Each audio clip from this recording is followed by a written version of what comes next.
Did you know over 1 billion people worldwide live with some form of disabilities?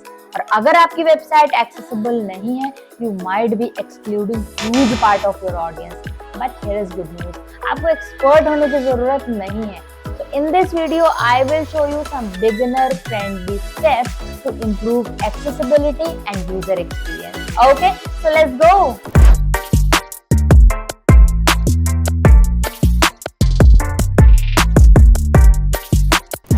सबसे पहले बात करेंगे ये वेब एक्सेसिबिलिटी होती क्या है. सो डिजाइनिंग वेबसाइट जिसको सब कोई यूज कर सके, लाइक जिसको सुनने के इश्यूज है, जो देखने के इश्यूज है, जिनको कलर डिसेबिलिटीज है, मतलब डिफरेंट कलर्स, कुछ कलर्स नहीं दिखते हैं.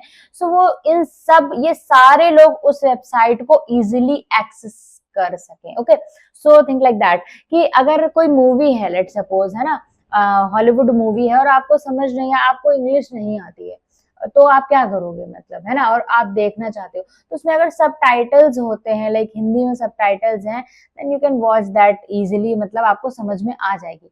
तो इट्स जस्ट लाइक दैट कि adding subtitle so that everyone can understand जिसको लैंग्वेज नहीं भी आती है ना. सो वो होता है वेब एक्सेसिबिलिटी इन डिफरेंट, मतलब विद डिफरेंट एग्जांपल.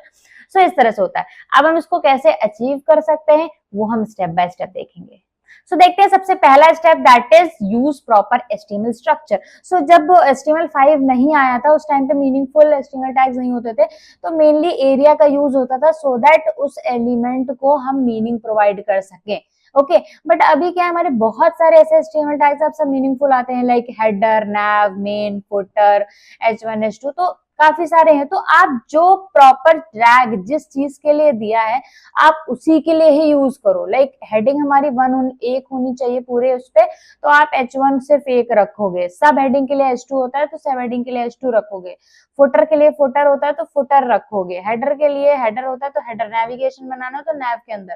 तो इट्स जस्ट लाइक दैट कि उसको रीडर जो रीड करता है उसके लिए इजी हो जाएगा टू अंडरस्टैंड योर वेबसाइट, और प्रॉपर तरह से वो फिर रीड कर पाएगा जब अगर प्रॉपर आप HTML जो हमारे स्ट्रक्चरिंग अगर प्रॉपर रखोगे. ओके, तो सबसे पहला और मोस्ट इंपॉर्टेंट पार्ट यही है.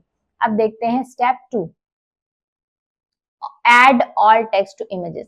अब इमेजेस, हमारी वेबसाइट में बहुत सारी इमेजेस यूज होती हैं, है ना, बेहतरीन इमेजेस यूज होती हैं. तो इमेजेस में हमेशा ऑल टेक्स्ट बहुत ही मीनिंगफुल देना चाहिए, जिससे कि ऐसा नहीं है, एक्सेसिबिलिटी के लिए तो बहुत हेल्पफुल होता ही है, प्लस कभी कभी बिकॉज ऑफ सम इश्यूज जैसे URL ब्रेक हो गया, मे बी इंटरनेट इश्यूज की वजह से कभी इमेज अगर लोड नहीं हो पाई, तो वहां पे आपको प्रॉपर टेक्स्ट दिखेगा कि भाई यहाँ पे कौन सी इमेज थी, है ना. और अगर आप प्रॉपर टेक्स्ट दोगे तो वहां पे रीडर जब रीड करेगा, जिसको सुनाई नहीं देता, वो अगर सुनेगा तो उसको पता चल जाए कि यहाँ पे ये इमेज थी, उसमें ये चीजें हैं, उसमें ऐसा ऐसा है, ये फ्लावर है, दिस एक गर्ल है, उसमें एक फ्लावर है, समथिंग लाइक दैट, है ना. मतलब पूरा डिस्क्रिप्शन जो डिटेल अच्छे से जो होता है ऑल टेक्स्ट, हमेशा वो देना चाहिए, जिससे कि जो नहीं भी देख रहा हो ना विजुअलाइज कर सके, सोच सके कि अच्छा यहाँ पे कुछ इस तरह से है डिजाइन. ठीक है, सो ऑल टेक्स्ट बहुत ही मीनिंगफुल देना है. उससे SEO में भी हेल्प होती है. जैसे ही आप जो भी इमेज का वो रखोगे, एग्जैक्टली टाइटल रखोगे, जो ऑल टेक्स्ट रखोगे, टेक्स्ट रखोगे, वो रैंक भी करता है. अगर अच्छे से रखते हो तो आपकी वेबसाइट भी उससे रैंक कर सकती है. Okay, ensure good colour contrast. अब ये नहीं कि ब्लैक पे ग्रे यूज कर दिया, है ना. तो कलर कॉन्ट्रास्ट से बहुत ज्यादा ध्यान देना है, क्योंकि टेक्स्ट हमारा, आप बहुत डिफरेंस देखोगे. अगर कलर आपने थोड़ा बहुत भी इधर उधर कर दिया, रीडेबिलिटी में बहुत ज्यादा इश्यूज आ जाते हैं.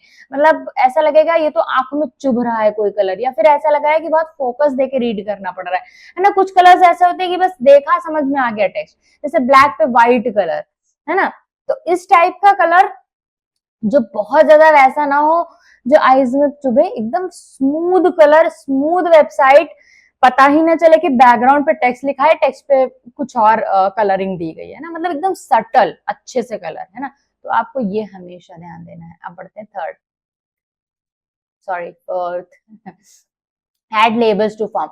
फॉर्म बनता है तो बहुत सारे लोग हालांकि यूज करते हैं, तो आप लेबल यूज करो वाला प्लेस होल्डर भी यूज कर सकते हो. मतलब डिजाइन, अभी आजकल बहुत ज्यादा डिजाइनर फॉर्म्स बनाते हैं लोग, तो डिजाइनर के साथ साथ आप ये भी ध्यान रखो कि भाई यूजर जो आ रहा है उसको पता चल जाए कि यहाँ पे कौन सी डिटेल फिल करनी है.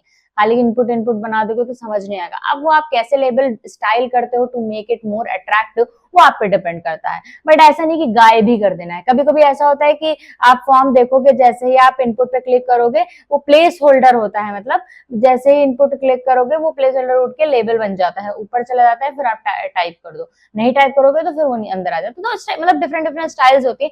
यू कैन थिंक कि कैसे आप डिजाइन कर सकते हो, बट वहां पे अवेलेबल जरूर होनी चाहिए चीजें, जिससे कि जो भी आपके वेबसाइट पे आता है उसको क्लियरली पता हो, यहाँ पे ये करना है, यहाँ पे ये करना है, ठीक है।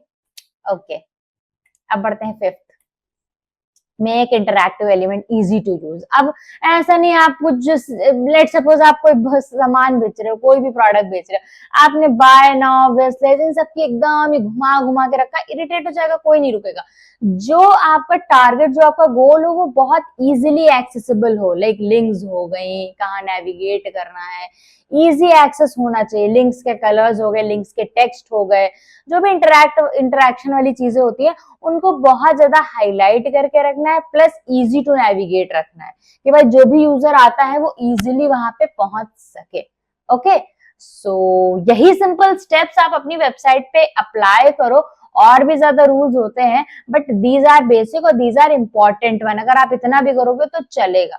Okay, that's it for today's video. अगर आपको कोई डाउट होता है, कोई क्वेश्चन होता है, अगर आपको शेयर करना चाहते हो, of course you can do that in the comment section, and प्यारा सा comment भी drop ही कर सकते हो if you want. I'm not forcing you. Okay, so मिलते हैं next video में. Till then, bye bye guys. Keep learning, keep coding.